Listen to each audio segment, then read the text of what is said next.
Hello friends, তোমাদেরকে আমি এখন দেখাতে যাচ্ছি ডিম পেঁয়াজি। তার জন্য আমি পেঁয়াজ কুচিয়ে নিয়েছি 8টা, বড় পেঁয়াজ কুচিয়ে নিয়েছি, ছোট বাটির হাফ বাটি সুজি, হাফ বাটি বেসন আর 1 বাটি ময়দা দিয়েছি, নুন হলুদ জিরে ধনের গুঁড়ো দিয়েছি আর 2টো ডিম দিয়েছি।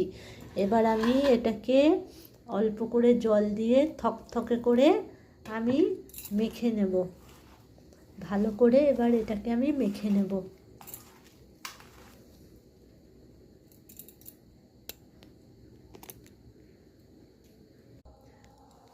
পুরো জিনিসটা এভাবে মাখিয়ে নিয়ে আধা ঘন্টা কি 15 মিনিটের মতো রেখে দিলে ভালো হবে। একটু খাবার সোডাও দেওয়া যেতে পারে, কুচানো ধনে পাতা, কুচানো কাঁচা লঙ্কা, আদার কুচি এসব দিলেও খুব ভালো লাগবে খেতে।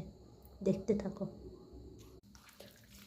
আমি আধা ঘন্টা রেখেছিলাম, ওইভাবে রেখে ধনে পাতা কাঁচা লঙ্কাটা পরেই দিয়েছি, পরে দিলেও অসুবিধা নেই কিছু। এবার আমি ভালো করে ভেজে তুলব।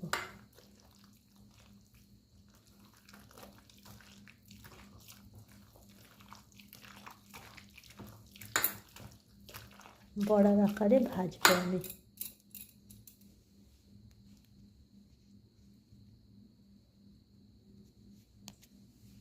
এই যে কড়াইতে তেল গরম করে নিয়েছি, তারপর বেশ বড় বড় বড়ার আকারে করে দিয়েছি।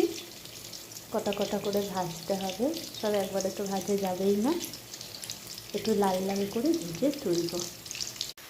এই যে এবার লাল লাল করে ভাজা হয়ে গেছে, এবার আমি নামিয়ে নেব। গরম গরম ভাতের সঙ্গে, চায়ের সঙ্গে খুব ভালো লাগবে খেতে, মুড়ির সঙ্গেও ভালো লাগবে।